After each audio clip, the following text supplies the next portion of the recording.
Hey, good afternoon, everyone. This is Vinny Blasio. Today is August 14th, 2024. So I'm trying to do another podcast this week before we travel tonight to back to the Buffalo area to see some old friends, people I haven't seen in a while. And also there's the rally tomorrow. As everyone knows, in Irving, New York. It's going to be at Sunset Bay, so I hope to see everyone there and have a conversation and then see some old friends and catch up.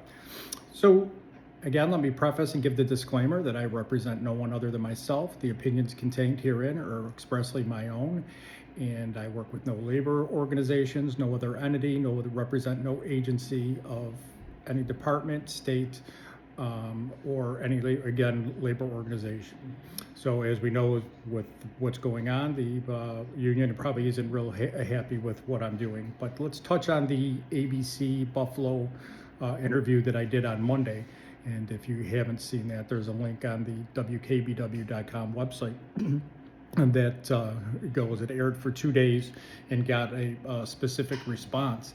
So someone asked the other day about the acronym strike fund, and what it was purpose was and what message were we putting out to everyone. And what happened on Monday with the reporters, and they did a great job.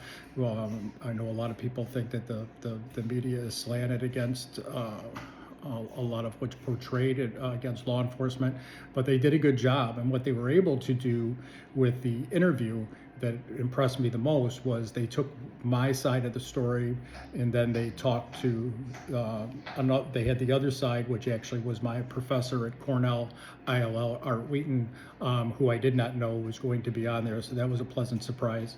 And we haven't spoke before or after that interview, but that was a nice touch. But one of the things that they did is they were able to have a direct conversation with Governor Hochul, and that was specific to what's going on with the staffing, the assaults, and what's going on with HALT. So it was good that whether anybody agrees with what I'm doing or advocacy for the correction officers.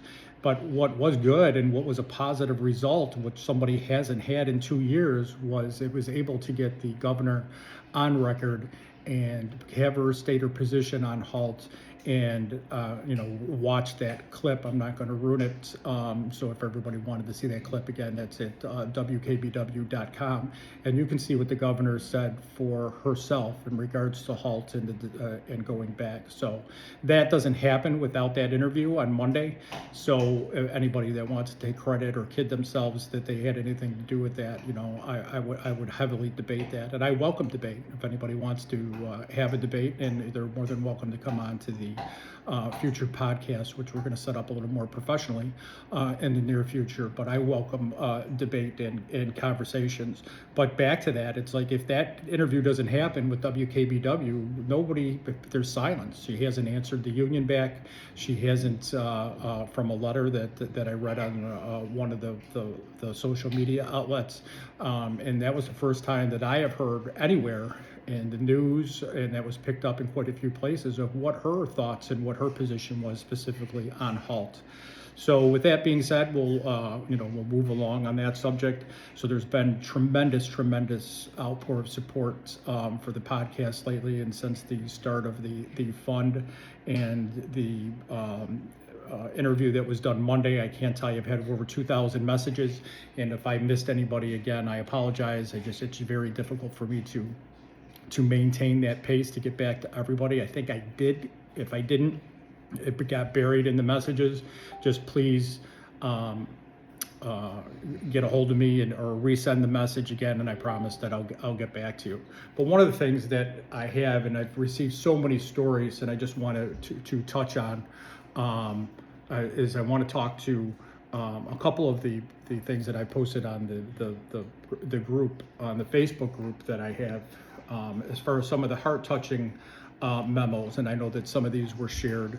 One I sent directly to the commissioner myself, and I know that they were sent to some of the legislators and what have you. But this is a common theme, and there's two that I just want to read real quick because I think that they hit home and really get to the point of what we're talking about today. And here it is, and I'll read from what they wrote, and they want to stay unnamed, and I'm going to be loyal and promise that I won't give the name. But it is one of the most common things that you will hear is, "This is what you signed up for." These words don't even begin to touch what we are seeing with the increase in violence against both staff and other incarcerated individuals. The staffing crisis that we are currently in, the increase in drugs making it into our facilities, and the staff being exposed to these drugs that can be deadly. No, I did not, in fact, sign up for this. For what this department is experiencing, I did not sign up for mandate after mandate, 8 hours turning into 16, and in some cases turning into 24. When you can go in for 8 hours, right now, you can almost guarantee that you'll be staying for 16, losing one, if not both, of your regularly scheduled days off, sometimes 7 days straight of doubles. On top of these inhumane hours we are working, we also have, excuse me while I scroll up a little bit of it, we also have to worry about being exposed to deadly drugs and being assaulted because of the increased violence we are seeing. This department is in an absolute crisis with no end in sight. Let's revisit the excessive mandatory overtime. I did not sign my entire life away with the state 10 years ago, and neither did my brothers and sisters in blue. Whether they are brand new or 25 veterans, not one of us expected things to get this bad. We took this job to be able to support our families and to be able to have time off to be with our families. Now our time off doesn't seem to be ours. It seems to belong to the state. I can personally say I miss my children every day. I hate the fact that they understand that I'm working, but they can't fully grasp the entire concept because they are still so small. I am not the only one feeling this pain. I've seen other people quit over the past 6 months because they couldn't keep up with their home lives because of the demands this department is putting on staff to prisons. I can tell you, if I didn't have the support system I do, I would have to revisit staying with this department. There isn't a daycare or a sitter that is realistically available to watch your children while you work over 60 to 80 hours plus a week. The amount of hours we are working are dangerous. Dangerous to be on duty and maintain security of the facility. Dangerous to get in a car and drive home afterwards. I can tell you, I feel like I've shared custody of my kids with the state, and I only get visitation when they see fit to maybe give me a day off. We are missing major milestones, big family events. We are losing precious time with our husbands and wives, children, families, and friends due to this whole mess. We have skipped out on signing kids up for activities due to the fact we aren't sure if we'll be able to get them where they need to be because we will hear the words, "You're stuck." We can't commit to a family event because we are sure that we will actually be able to make it there. We can't commit to coaching teams and doing things for the youth in the community because we aren't sure if we'll be able to fulfill the commitment of being there. Everything I have mentioned above is just the tip of the iceberg of this disaster. All while we get to watch the incarcerated individuals have tablets to contact their families whenever they see fit. We are locked behind the gates and walls and need permission to call home, just to tell the family we are stuck. We get to see the inmates have visits with their children, and the family all the while are probably mandated to work in we are probably mandated to work the very visit room that this is taking place in. We get to see the families come in for an inmate pampering day, all the while we are being mandated to staff the event. When is enough enough? We are suffering, we are tired, we are being downright abused by the state. Our home lives are suffering so much because of this. Our mental and physical health is suffering because of the crisis. Something has to give. I truly do not know how much longer we can take this. Well said, right? I mean, if that doesn't pull at the heartstrings and just tell you so much of what's going on, I could have never put that in words. Nor when you read that, you get the emotion that this individual really states, and it's heartbreaking. It's actually gut-wrenching, and no changes are in sight because we know the condition of the department. We know that the staffing crisis. They're trying to do hub hiring now, and what have you. And it's just not only a recruitment problem, like I said on our last podcast, is that because of the condition of this department, and I don't believe the governor truly understands the nuances that are going on, but there's no retention.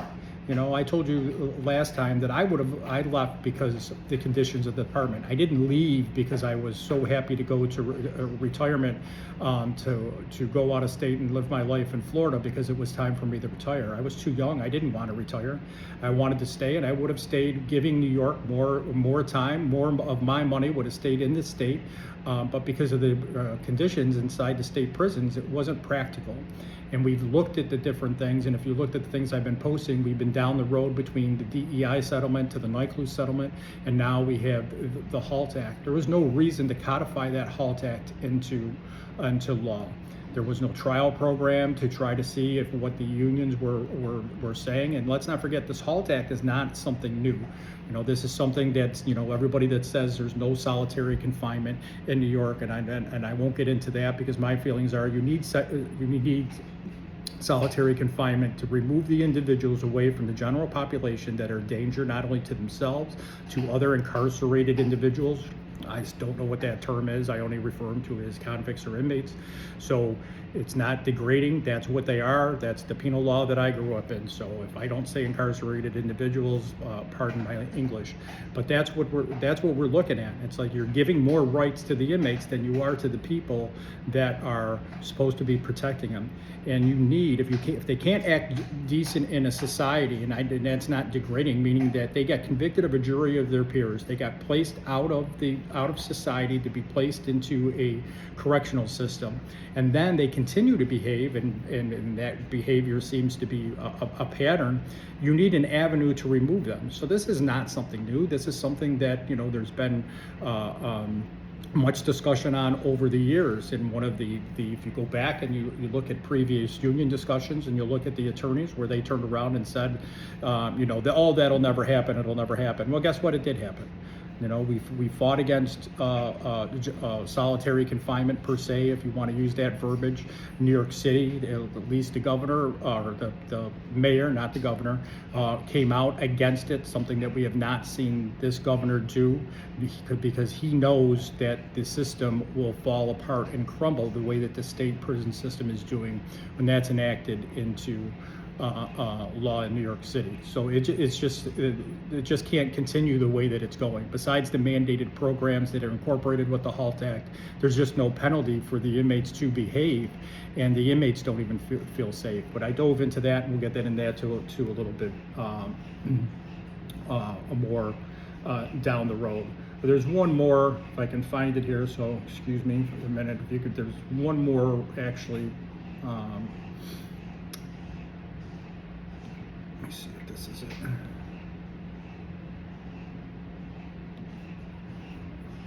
I seem to misplace it, so we'll get into that in a minute. But there is one more message that somebody that gave me, and I put that into the web page as well, or the Facebook group, just explaining the position that this individual had.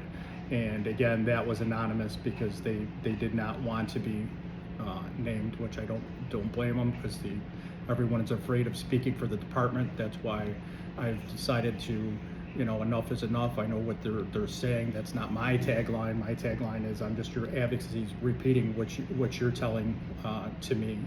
So let me just see if I can scroll up in here and get this message that was really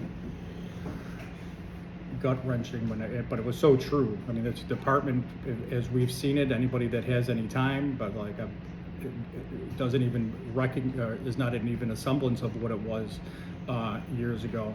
And I just can't believe that the direction, and it doesn't seem to be any help in sight. And I don't even know what to say. I don't know what direction to help. We keep seeing that there was another I'll have to find that because I don't see it there. We'll have to find it as far as what goes on down the road, but right now it's just atrocious the way that the employees are being treated. It doesn't seem like anybody's care. We have the local management teams that I said that some are good and some are great, and some just seemed like they just want to step on the employee's neck instead of giving a helping hand. So the other thing is we've seen that with another exposure at Collins. So now that they're at 2, as I said last time, not to keep beating up on Collins, there has to be a problem there. Where there's smoke, there's fire. I said last time, I used the analogy of Rome is burning, and it is, and it continues to burn. Now, whether it burns to the ground or it's savable, I don't know at this point. It doesn't seem like anybody wants to listen. And there needs to be effectuated change. But one of the things, the misinformation that's out there too, I get that people are upset that sometimes the information is out there too quick while they're dealing with the situation, and I totally get that. As a watch commander, I spoke on that before. But some of this stuff is going on is, what about the misinformation that's out there? Everybody took a little bit of what was going on and with Bedford Hills Correctional, and then they ran with that and made that into something that wasn't. But let's look at the bigger reason. Why did that happen? Well, one, because no information is out there, so people are up making their own rumors, and then it becomes not factual, and then it leads to something else, because then somebody says, well, if the rumor is true and they're doing this, then I'm going to do this too over here, and it just compounds the problem, and that gets to the problem of a plan. What's the plan? Even a bad plan is better than no plan, but if nothing is organized, there's no information that's coming out from anywhere. What are members to do except get frustrated and start taking matters into their own hands? And then you turn around and say they're grasping for information. They're dying to know what's going on, because they're afraid of that they're going to lose a jail, which we're probably going to come to that at some point, because there's just no way that's sustainable the way that it is. Excuse me. But they're dying to hear, what is somebody doing for us? What is somebody? So the first person that comes out and says, I'm here to help, they want to grasp onto that. And then you see they feed the rumor mill, because there's no information that's coming out. They make up their own stories, and then a bad situation can turn into an even worse situation, or worse yet, an untrue situation can happen at a different facility because of the rumor mill, and nobody's putting out or telling anybody what's going on. And maybe there just isn't a plan in general coming from everyone. Maybe there's no plan by docs, maybe there's no plan by the governor, maybe there's no plan by the union. Though I would hope that there is. I'm not in communication, so I don't have inside information as far as what's going on inside union activities. But when there's no information coming out from any entity, and they're going to work every day, their frustrations are going to boil over, and sooner or later something is going to happen that isn't going to be good. And everyone, and I mean everyone, is going to have a bad day, from the people that are behind the bars, the people outside the bars, to the people that aren't working, to the people that sit in their air-conditioned offices and come up with these crazy policies, to the people that are dealing with it on the front line day in and day out. And there is no magic answer, but we need to be a little more thoughtful in how we present things. We need a little more thoughtful in having a bigger game plan of how information is disseminated. We need a little bigger thought and care for when an incident does happen. Let's take care of our own, and that doesn't mean that, that means that an off-duty lieutenant is the only one going to the hospital to see how people are doing. So, and with making the comments, if you don't like it, you can always work at McDonald's. Well, you know what my feelings are. That I've said that enough. But I will try to pull up that other article. Like I said, I'm buried in over 2,000 messages, so I thought it was readily available, and it's not. But it's heart-touching, and anybody that's on my news group, I'm sure that you've read it. It's got over 100 likes, and that was just in the first couple hours that it was posted. So, and people are worried about social media. Social media is a good tool. Social media is a bad tool. But one thing that you can say about social media, and I use it every day, and I'm sure that mostly everybody does, but But what's on social media is a microcosm of what's going on, whether it be in the community at work, whether it be a community of your home, and what have you. Not everything is 100% truthful. Sometimes people are doing the right thing and their hearts are in the right place, but they're spreading false information on purpose. Sometimes they're not. And the last thing that I'll touch on is that there's a lot of things that are going on in these other groups that are linking themselves to my fund, and my fund is not linked to anybody else except for Vinny Blasio. So if somebody's using it or an anonymous post is out there, I have enough balls to put my name to anything that I'm going to say, or my face, as ugly as it is, to the words that come out of my mouth. So if I don't say it or my name isn't to it, chances are I probably didn't say that. So, though I'm sure that everybody has some good intentions, but I speak for myself and I try to advocate for you. But anything that I say does not go behind an anonymous personality or anonymous person. My name is specifically to that. And the other groups, if I do post anything, it's usually only news or press releases. I do not usually get involved in the diatribe back and forth with somebody. Now, my group is my group. I'll do as I please, but I try not to do that on the other groups. I just try to give out the factual information that's out there. So again, thank you. I hope to see everybody tomorrow at the rally. Like I said, I'll be flying in, and keep the comments, keep the questions, keep the messages coming. I'll get back to you at some point in time. Keep the faith. I know that it's a negative environment that you work in, and the negativity seems to be growing every day. But hopefully, if we stick together, we'll be able to effectuate some change. No one can promise that, but I see on Monday, like I said, at least with the governor's remarks, at least it's a first step in the acknowledging that a problem exists, and that's the first step. All right, well, we'll talk soon, and hopefully I will talk to everybody after the rally tomorrow. Thanks, and have a good day, and be safe, everyone.